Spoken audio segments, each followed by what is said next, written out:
from Razor Pod. Stay tuned. Stay blessed.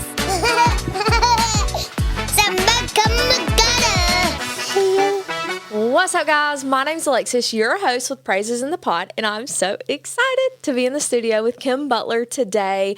We are going to be talking about her testimony, our friendship, all of the above. But first, we're going to start off in prayer, and then we're going to jump right in. So here we go. Lord, Heavenly Father, thank you for all of your many blessings, dear God. Thank you for bringing me and Kim together and giving this friendship to me, Lord God.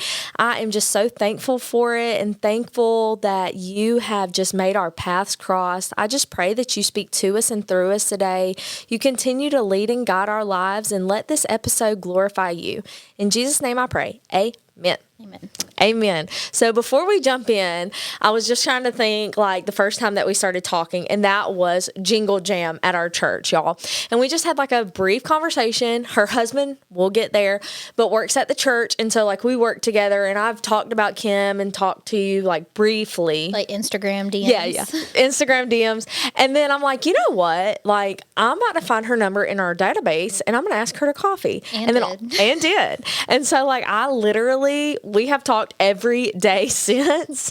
Like the next week, I asked you to go to Winter Jam with me, like something like that. I offered to help, like whatever you're doing. I'm always like, can I be there? Can I help? Can I do something just to hang out? Like you could just see that like God knew when you moved here, like we were going to be besties. So this has been so great. But anyway, we're going to get to all of that eventually. But let's start off a little bit about your childhood and maybe growing up and stuff.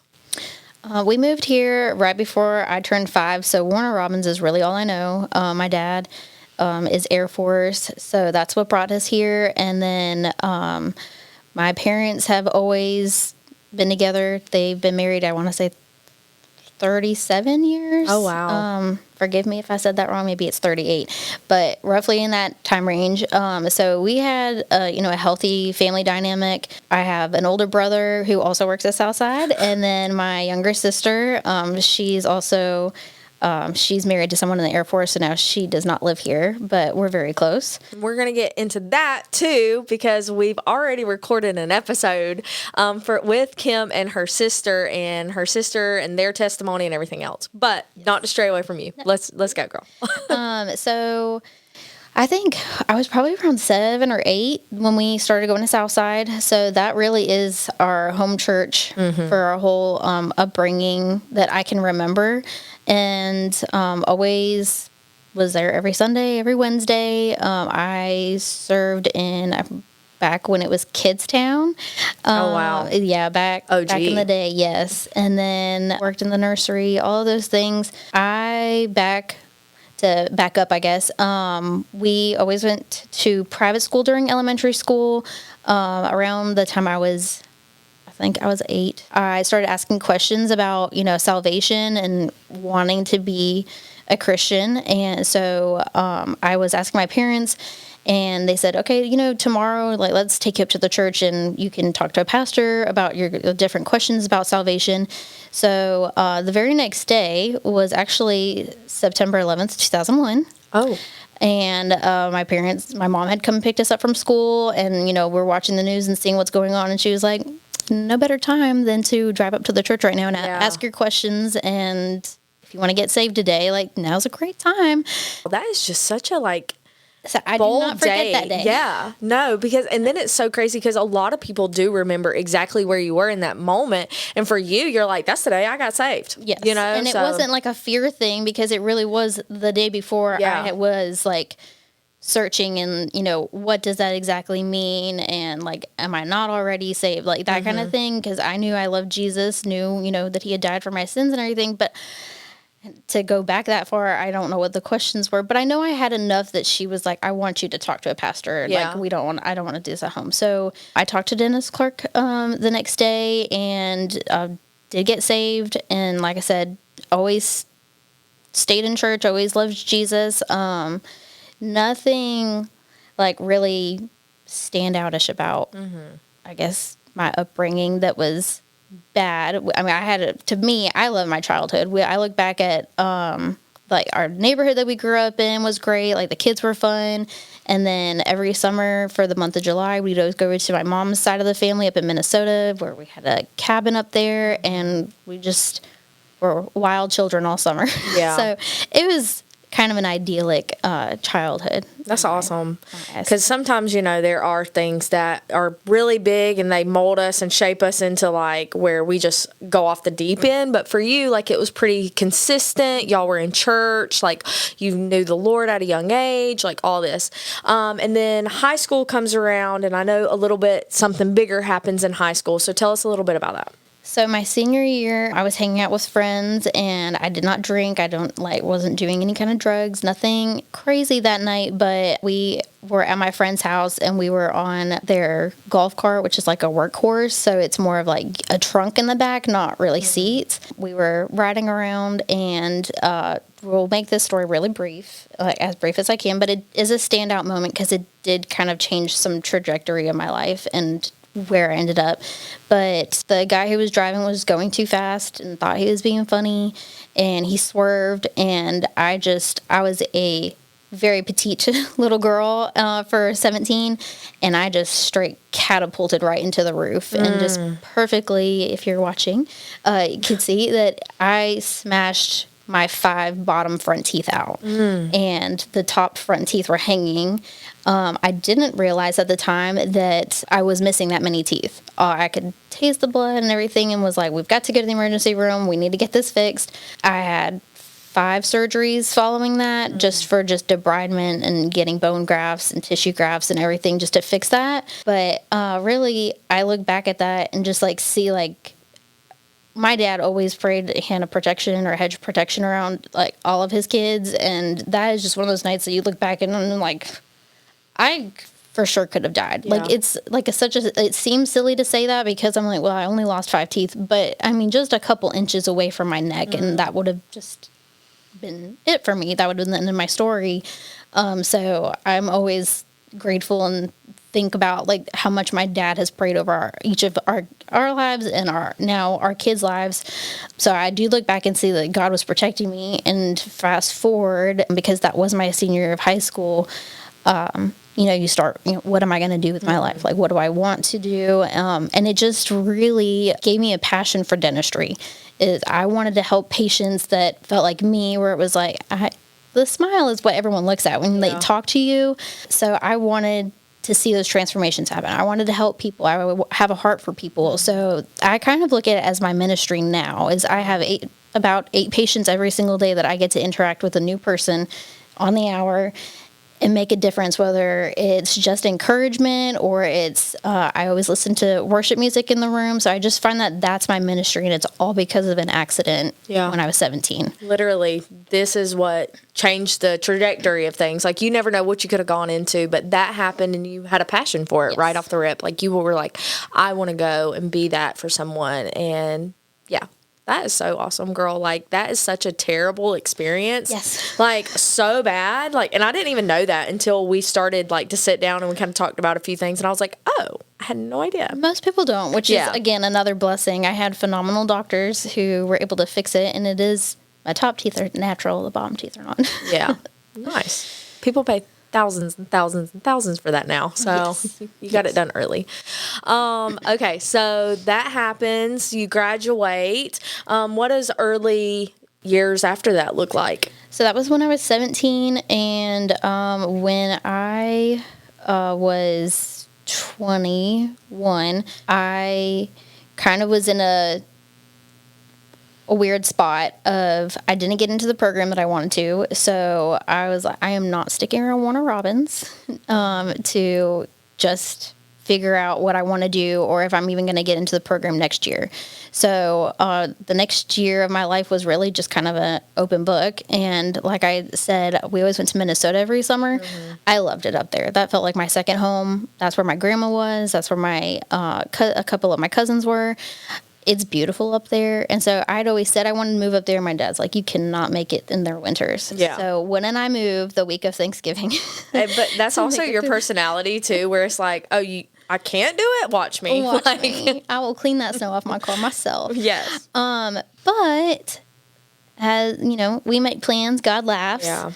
About 3 weeks before I was moving, Seth Butler DM'd me and asked me to go to a concert with him. And I had a crush on him for a while, but had never talked to him. Now, did y'all know each other somewhat, like from church? Not. Is that what it was? Not really. I mean, I got caught checking him out on a Sunday, and one of our youth leaders, when I was in the youth group, he went up to Seth and was like, "Hey, Kimberly Coleman," and he was like, "No," and I think he was dating someone at the time, so he, didn't even try to go introduce himself or anything.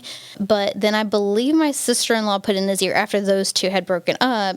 Put it in his ear because he was talking about going to a concert, and he was like, "Well, I've got 2 tickets now," and she was like, my sister-in-law, Kimberly. So he messaged me, and like I said, I'm all excited because I'm like, I had a crush on him, but then I thought, I'm moving. And I was really stubborn on this one. I was like, I'm not letting this guy change my mind on this. Yeah. I am going. So we went on a date. And I came home that night and told my sister, I'm pretty positive I'm going to marry that guy. Oh my gosh, right off the rip. Literally that night. Seth was not as fast on that decision. He said I said a lot of times, and it was almost a deal breaker. Oh my gosh, that's crazy. Yeah. That is so crazy because I remember when we went to coffee the first time, you were telling me, I was like, how did you and Seth meet and all this? And you were like, well, really? We hung out for 3 weeks and then I moved. And all this, and I was like, wow, that's gotta stink. But I mean, that's a big thing, for y'all to have made it through a move and everything else, get married, have kids, be where you are today just because of 3 weeks. Don't shy away from it. If it feels right, just test it out. Just test it out, pray about it. Yeah, for sure. Yeah, but it definitely worked out. We've been married for almost 8 years now. So we dated all the way through while I was in my hygiene program and while I was in college. And then he proposed to me about the fall semester right before I was going to graduate. And we got married a year to the day later. Oh, wow. So we had been together for about 2.5 years and got married.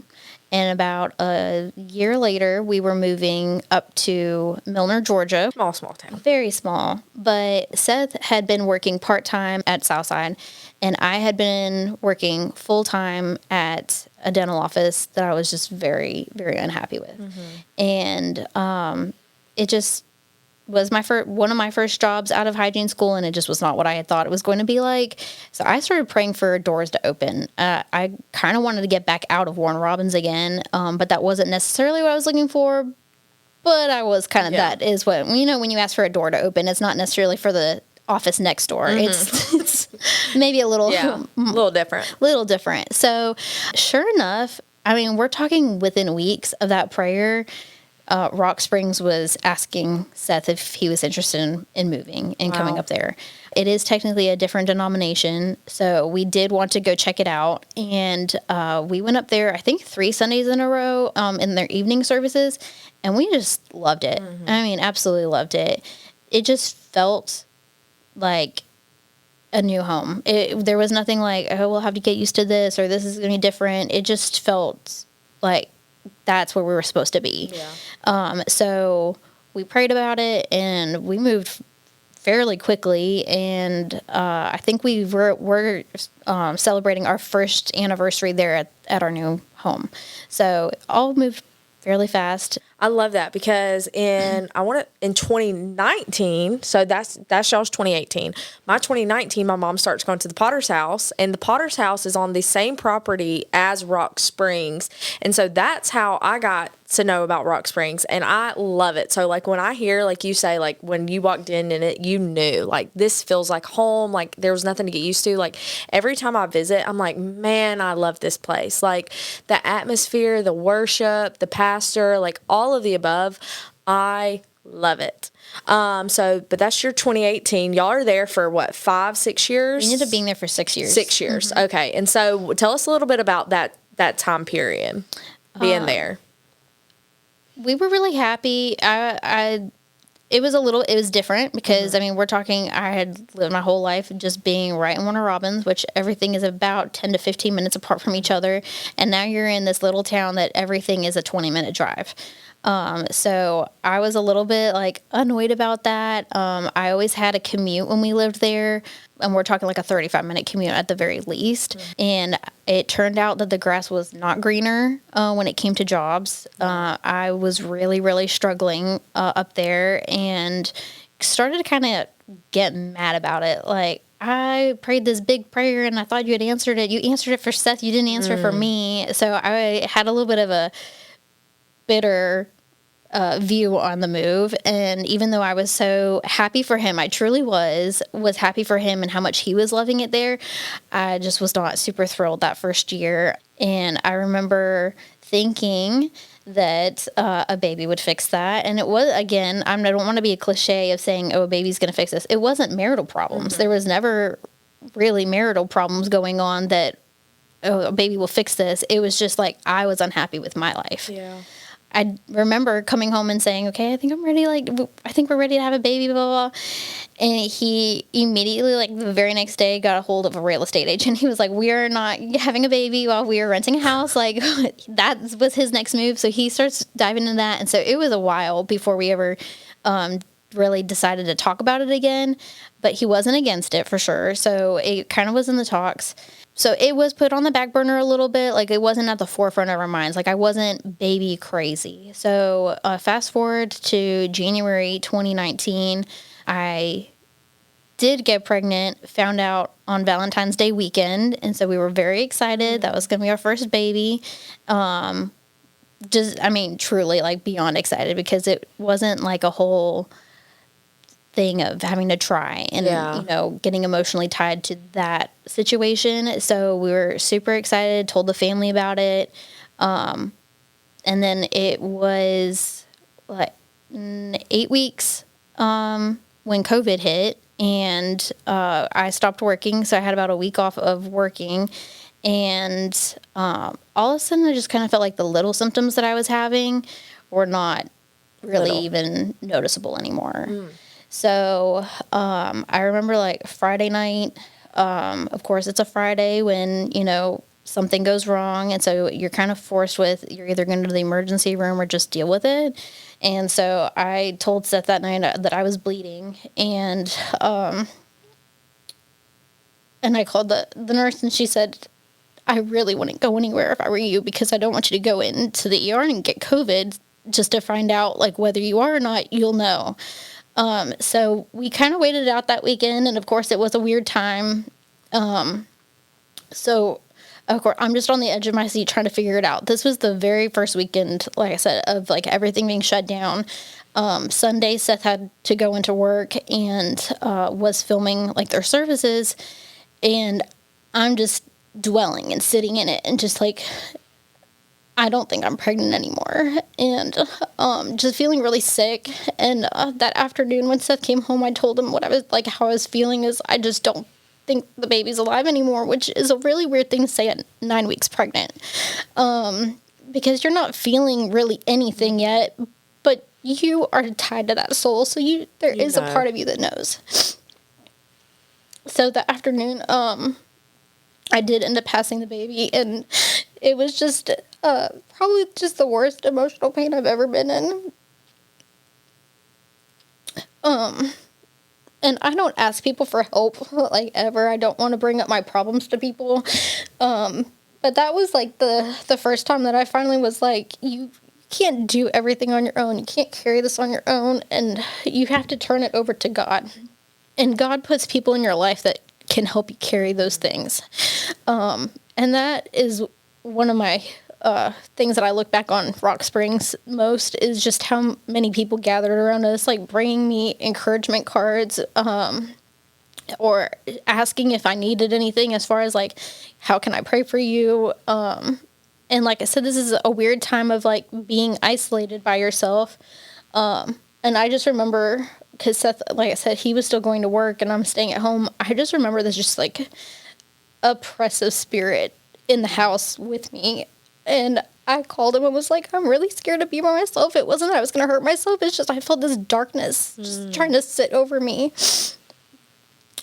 So we had asked another couple on staff to talk with us, and I just felt so overlooked by God.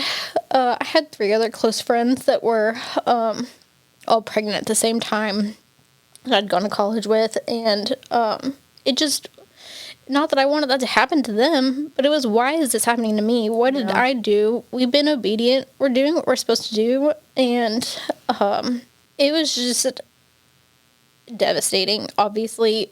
But that night, that couple had told us, he was like, God carries you through these things. He sees you in every detail. And I remember leaving that night and just feeling like, okay, like I can keep moving through this. Like, God is going to carry me through this. And even if he doesn't make it go away quickly, he's going to carry me through this. And this is just one of those times that I can look back on and say, like,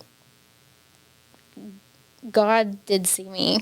I've never felt more peace and comfort. And it was after getting everything off my chest of telling him how mad I was and how I didn't understand why this was happening, that all of a sudden I just felt like this lightness of like peace and comfort. And I had never felt that before. Even when I was 17 and had that bad accident, I didn't realize the weight of that accident at the time, but I was realizing and feeling the weight of how much God loved me and he sees me. So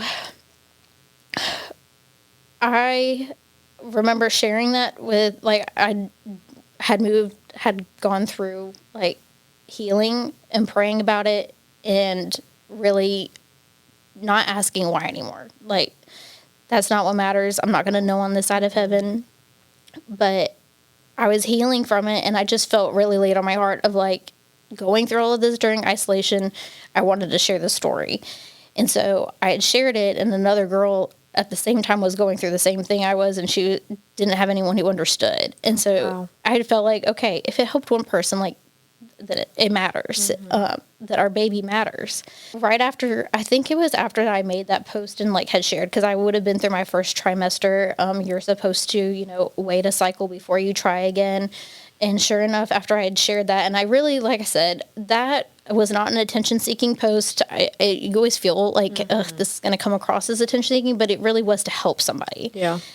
I think it was within days of that post, I found out I was pregnant again. So I just felt like that was like a God wink of being like, you did what I asked. And I'm not saying like this is how life works at all, but it just felt like, okay, God sees me. God sees my obedience. God sees that I'm not angry at him. He loves me. But then you just start to doubt again and you start to get worried. Yeah. And even, like, the day you find out you're pregnant, like, you still just don't even want to, like, fall in love again. And the very next morning, I still have this email saved on my phone. The Proverbs 31, like, devotionals popped up, and it was about how God sees you in every single detail. And it was about another girl who had gone through a miscarriage. And just kind of very similar stories. But I just thought, like, it's been one day and you're already letting me know how much you love me and how much you already love our baby. And I'm not saying that anxiety did not follow me through that pregnancy. I was very anxious with Cohen because, like I said, you just are nervous that you're going to lose again. But I kept picturing myself holding Cohen in his nursery and singing to him the goodness of God. That's truly my favorite song. And it would calm me down. Like, because if I could visualize, like, God is going to give me this baby. He's going to be earthside. Like, that's what gave me peace. So, naturally, just like most moms, I made a labor playlist. And I literally pushed out Cohen, not like it was on shuffle. He came onto this earth to the song, The Goodness of God. And like, to me, I just was like, I think it was that night that I'm telling stuff. I'm like, he sees us in every single detail. Like, we matter. The littlest things matter. And so I just look back on that time of like, how held I was. Yeah.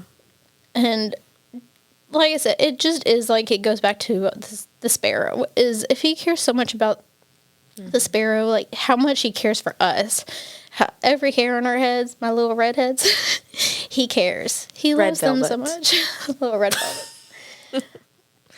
No, but like that's a lot, girl. Like y'all, because this whole chapter of y'all moving, it already starts where like you're kind of feeling a little bitter about things. Like it's not going, it's an answered prayer, but it's definitely not looking the way you want it to.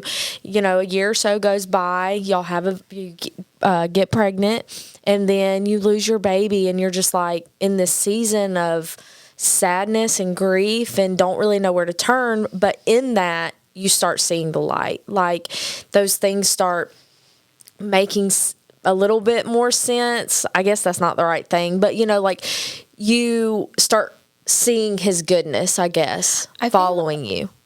And I mean, obviously I'll never know what it would have been like being here, going through all of that. But the community that he gave us at Rock Springs is what I see when I look back there. Because the learning center where our kids went to, they still check in on the kids. They loved our kids. We're so invested in our kids.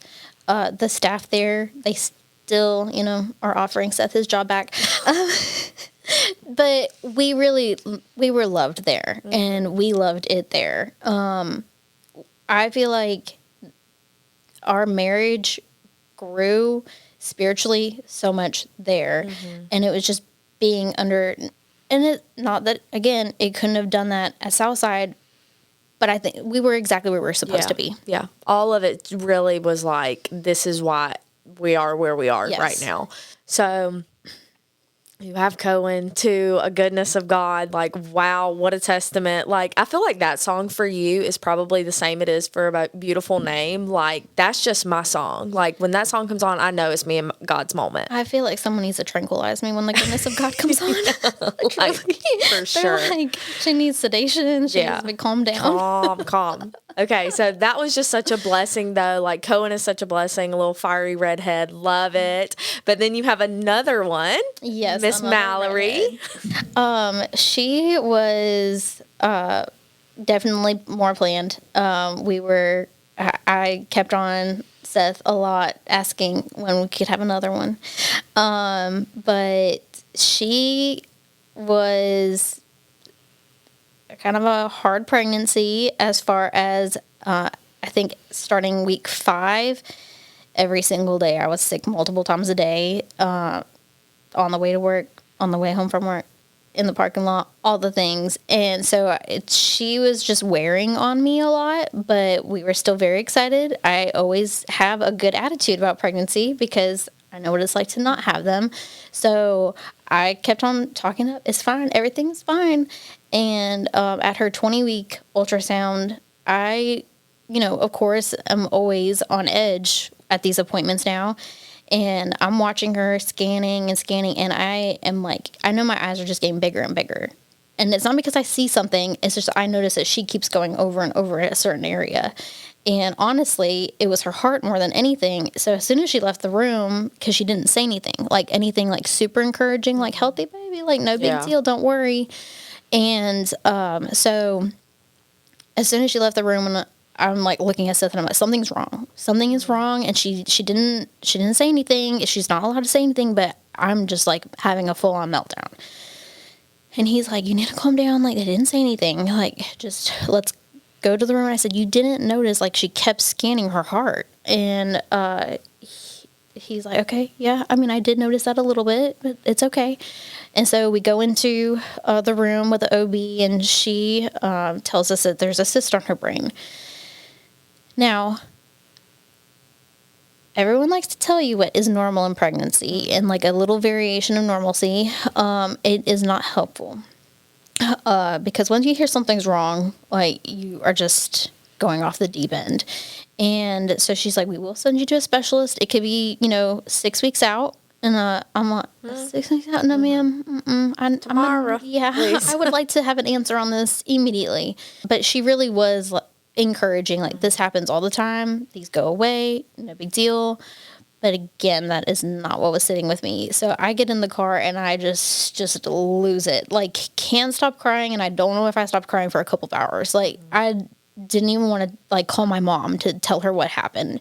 I'm pretty positive I sent her a text and was like, please don't call me. Like, not because I'm mad, like, not because I don't want to talk to you. It's just I can't talk about this right now.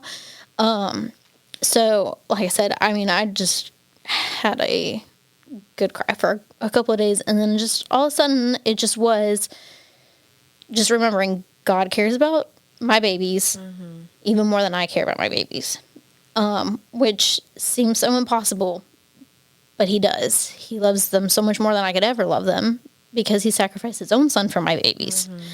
So we had everybody praying. I mean, truly everybody on the staff was praying, and I think I immediately told Seth, Pastor Benny needs to know. Like, tell him he needs to be praying. Because I knew, like, if Pastor Benny knows, he's going to be praying. Yeah. And he just has a special in. I'm convinced. Absolutely. I'm convinced too, girl. It turned out that we didn't end up having to wait the full, 6 weeks. I don't even know if we waited a full 4 weeks. We got called in pretty quickly. I got lucky as far as I'm pretty flexible with work, and I told them, like, I'm going anyways. But we went in, and the ultrasound tech was like, what am I supposed to be looking for? And I was just like, oh, there's a cyst on her brain. And she goes, maybe I should get someone else to look, because she's not seeing anything. Wow. And the specialist comes in next, and she's looking, and she's like, it is there. It's so tiny. And she was like, I was more concerned about making sure there's nothing on her heart. Your genetic testing came back perfectly clean. All the things that she's like, your baby is going to be completely healthy. There's nothing wrong. Yeah. So it was just another moment where I just knew, like even before, don't get me wrong, the day of I was a little bit anxious, but even I just knew everything was okay. Yeah. And it just is, like I said, God sees you. God sees your babies. Even when you can't see your baby yet, he just loves you. When we first went and got coffee, you kind of mentioned how at one point y'all were considering coming here, or were offered the opportunity to come to Southside, move back here. So tell us a little bit about that, and maybe how that timing of all of that. So Mallory was born November 25th, and we're talking January. Matt had contacted Seth, asking him out to lunch, and let's just talk and see if this is something you're interested in. And so we were already going ahead and starting to pray about it, because we wanted to know, if this was the right move. We had discussed. I mean, we were only an hour away from family, but an hour is a long time when you have a newborn in the car. Yeah. And we had missed home. We had missed, being close to letting the cousins be growing up together and those kind of things. But we were really happy at Rock Springs. I know when we first even brought up even just the option of moving back, I started crying. Now, that's hormones, a little bit. But I was already thinking of all the things that I'd be mourning. Our house, we had just moved in there for maybe a little over a year, and it was just the perfect home. And I had finally been pretty comfortable in my job. I had been there for almost 4 years by that point. And then the learning center was truly my biggest thing. Is I just felt like that was such a great foundation for our kids to be in. And I already again, hormones, but I was already grieving as soon as this was brought up. Almost like I just knew that we were going to be doing it. And so Seth went and met with Matt, and he was praying on the way home, and he as soon as he came home, he goes, I just know that's what we're doing. And I start crying, and I'm like, I have a 2-month-old, and I have to pack up our house. Yeah. And so Seth called or reached out to Matt and let him know, yes, we are going to take the job. And Matt is like, great. So let's recircle this in June. And I felt so much relief from that, because I was like, okay, I don't have to be doing this while I'm on my postpartum leave. Yeah. So I got a little time. And which, again, was just such a blessing, that it wasn't you have to get all of your ducks in a line right now. So, but we did start to, do that, but it became crickets. We weren't really talking about it. It wasn't things were being moved into place for Seth to take the job necessarily. And so we just kept living our lives we weren't moving. And I for sure was not telling anyone at work because I just didn't know what was going to happen. So fast forward, I think it was like May that Matt says, I'm ready, like when you're ready kind of thing. Like just reopen the door, like if you're still interested. And Seth was like, yeah, I'm still interested. I think it was June that it was within like a week of like once we finally had like signed paper saying yes, we're taking on the job, like signing contracts, whatever. We listed our house on a Friday morning, and by Saturday evening we had an offer. And quick. yes, very quick. So we just looked at it as, well, this is what God has us doing. We are moving, and this is for sure His plan. Well, it took them, I want to say 6 weeks to sell their house. They couldn't buy our house without selling their house. And that's when we started to really have a lot of doubts of like, was this really what we were supposed to be doing?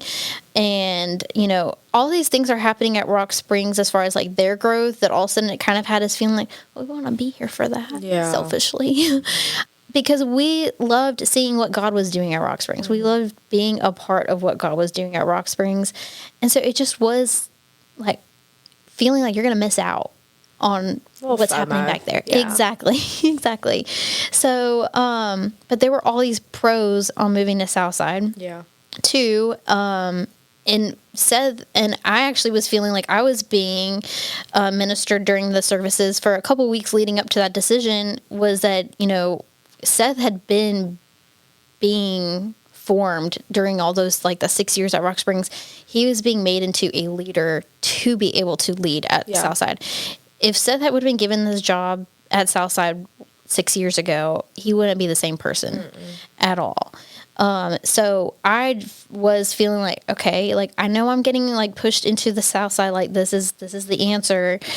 But like I said, your flesh kind of starts to make you doubt everything. Yeah.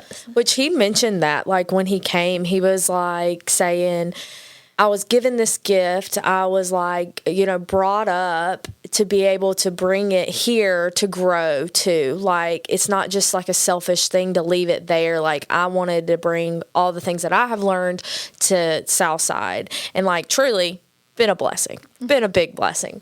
So yeah, so y'all are in this like limbo of waiting though, of when y'all are coming, because y'all are waiting on their house to sell and waiting on all this stuff. So you're just like going back and forth. But you said that you're like getting messages basically from God during this time, like signs, I guess. Yes. Like a good word. Yeah, from a good him. word, a fresh word. Yes. So that, it was kind of out of the blue that all of a sudden their house just starts getting like people popping in, like 5 or 6 showings all in 1 week, and then all of a sudden they get an offer, and like everything just boom, boom, boom moves into place again. So we moved. I think we closed in like 3 weeks after they had gotten their offer. If we were able to move it up more than, you know, just doing the month. And so we moved here Labor Day weekend, and I had already lined up like kind of a dream job situation 2 weeks before we were even moving.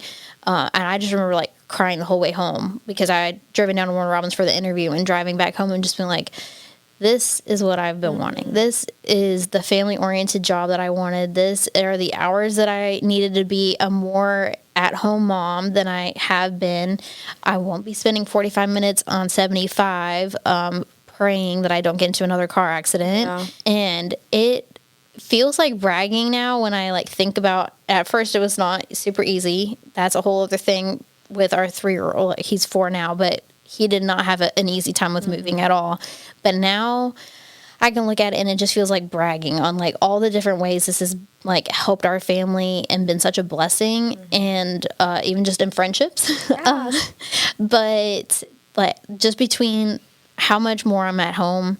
Cohen had an amazing teacher this past year too that has really helped him with all of the changes that were happening.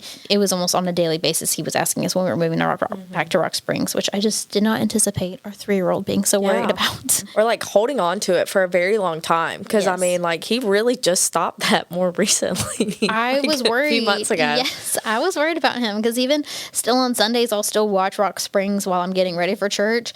And sometimes that kind of piques his interest of, so are we going to Rock Springs today? Yeah. No. Sorry, no. Yeah. When we first started talking or whatever, I like asked you about coming on, and you were like, honestly, I don't really feel, like this is the time for me to, like, let me continue to pray about it and all this stuff. So honestly, this is like kind of fresh to me. Like, I have no idea what happened or like where it went, but a few weeks ago we kind of revisited the idea, and you're like, I'm ready now. I'm in a different place than I was. So can you talk a little bit about that, maybe what that deciding factor was, or what you were going through, on as much as you want to?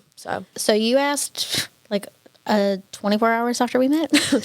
I knew, y'all. Like, I knew. We sat down at coffee, and I literally trauma dumped. I told Kim everything about my life, and then I left, and I'm like, hey, like, I'm so sorry. Like, I do that. So anyway, I just knew. But 24 hours after. So when you were asking, like we said, that's about Christmas time. So I could pretend that it was a busyness thing, but I feel like I did exactly, and I didn't realize it until I was out of it, but I was honestly bitter all over again about moving. It was just that I probably was just getting through like the worst of changing like jobs and everything. This job, like I said, has been a huge blessing, but it was a humongous change for me. I had gone from one dentist and working with one other hygienist to now I was one of 10 hygienists working for 4 dentists, and it was a lot of different personalities for an introvert like me, and I just was not really finding my pace yet, and so that was kind of a hard thing of all of a sudden you start looking back and going, well, my grass was pretty green, even though I wasn't being treated well all the time. It was okay. I could deal with it. It was fine. This is new. And like I said, we could make a whole other episode about Cohen and what all he was going through, but he was going through it, and it was really wearing on me emotionally and spiritually, just in the fact of like, I was truly questioning, like, why did God give me these 2 incredible babies, but am I equipped for it? I just felt like I was not doing a good job, and then of course you are doubting yourself, like, he's 3, but should I have uprooted him like the way we did? Because he was already going through all the changes of Mallory, our youngest, and I just was honestly just probably being way harder on myself than I needed to be, but it was shutting me down spiritually as far as like I didn't really want to face it or ask God, because he's sovereign and he brought us here, and like I said, now looking back I can see all the blessings in it all, but man, that was a stretching season, and it was a painfully stretching. Like, it was not like, oh, that felt nice. Yeah. So I was not in a good place spiritually. I felt like I was really hiding at that point. It kind of felt like Jonah is like, you're being asked to do something to glorify God, and I just was like, I don't really want to talk about that right now, so I'll just keep on hiding. So I, like I said, have said, I have found blessings in the moving here is, one thing I was really lacking up there was, community outside of our staff, truly. I was still and it's harder when you are like a mom, and I always call it single mom life on Sunday mornings, just because you are getting them ready for church, so you really are getting there right on time, and then you do pretty much pack it up and go, because I call it a nap sandwich. Mallory likes to sleep before church, and then she goes to sleep again afterwards. So it really is like, I'm here, I did it, you saw me, bye. Gotta go. Yeah. And so I feel like I wasn't necessarily really growing either, but I have since then like found a good Bible study with moms that their kids are roughly like my kids' age, so that has helped tremendously. I'm doing the Bible recap, and I cannot recommend that more, of just like really getting to know God. That's something I had never done. I always felt so intimidated by the Bible. It's a pretty big book, and I love books.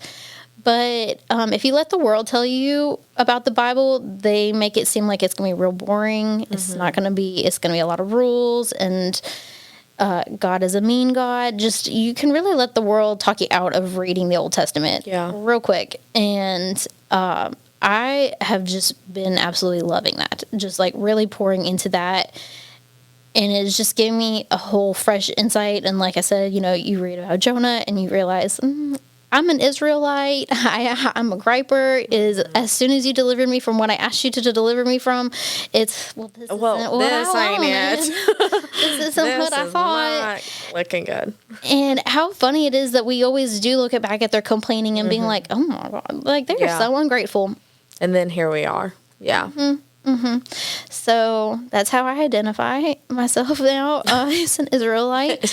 But truly, that honestly, that was the reason. That was what I was going through. You and I have truly had a positive impact on each other, but I would say even more so you for me on just bringing me out of that shell. I am usually pretty introverted. I think moving these 2 times has really taught me it's not going to get you too far. As far as building a community around you. You can't keep on expecting people to come to you. I always have felt that way. Is like, well, they'll come to me, and if they don't, then we weren't meant to be friends. So it just is pouring into others. They'll pour back into you, and truly. And I will say, Seth has been huge, since we moved. I feel like I've never been more, social of, trying to get to Bible studies, trying to go to, the well with you and hanging out. And he's been real good about picking up that slack for me so that until some days when we're, multiple times, and he's like, hang on, wait. No, y'all just hung out. Y'all just hung out. It's fine. And then we haven't even touched on the fact that, now I'm 10 minutes down the road from my mom. Yeah. So, it just is so many things have come out of this move. And like you said, I feel like Seth is really growing a team and he's really happy with that. And I've even asked Seth, do you miss it? Do you regret that we moved or anything like that? And he's like, he knows that he's exactly where he's supposed to be. He's growing this team and teaching them new things, and they are really hungry for it. That's the cool part, is that they are wanting to learn what he's got. Yeah. So it has been a tremendous, change, I think, for the both of us, well, all of us, our whole family, in the past about 7 months. But just for myself spiritually, I feel like this has been the best I've been in a couple of years. Yeah.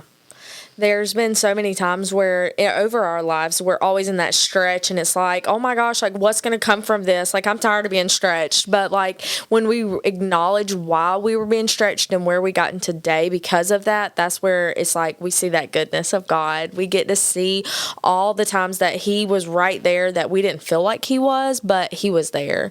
And so, stories like this and our testimonies, they're just so powerful, because so many people probably have experienced miscarriages. They've experienced these moves and times of loneliness and stuff like that. And we're even going to talk about a little bit of that, with your sister in 2 weeks. We've already recorded that episode, but, other people experience these same exact things. And that's why it's so important to tell, what's going on in our lives and what we've endured. And it's important for us to do things like this. So I'm so happy that you decided to come on and talk.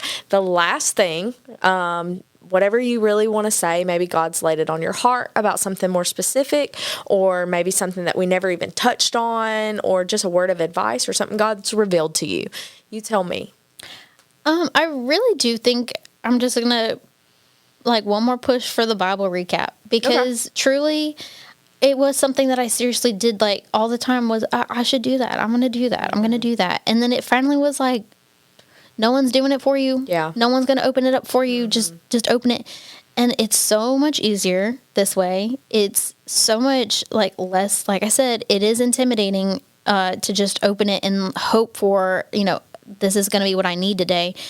You are going to find God in every single chapter. It's actually a really quick moving book. I didn't realize that. Sometimes I'm like, whoa, that happened real fast. Yeah. We're already moving on from that. But it is so incredible to know God on in this way.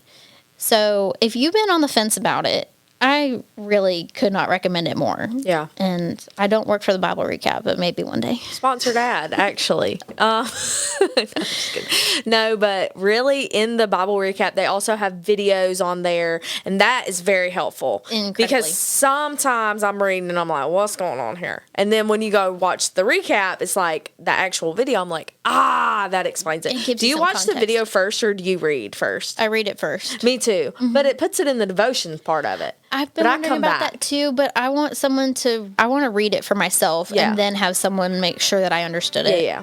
Me too. Reading for comprehension. Yeah. Guys, this has been absolutely incredible. I hope you enjoyed this as much as I have and as much as we have. Make sure you tune in 2 weeks because Kim and her sister are going to jump on and talk about their relationship growing up and some revelations they've had in the past year or so. So make sure you tune in. Stay tuned, stay blessed, and we'll see you guys later. Bye.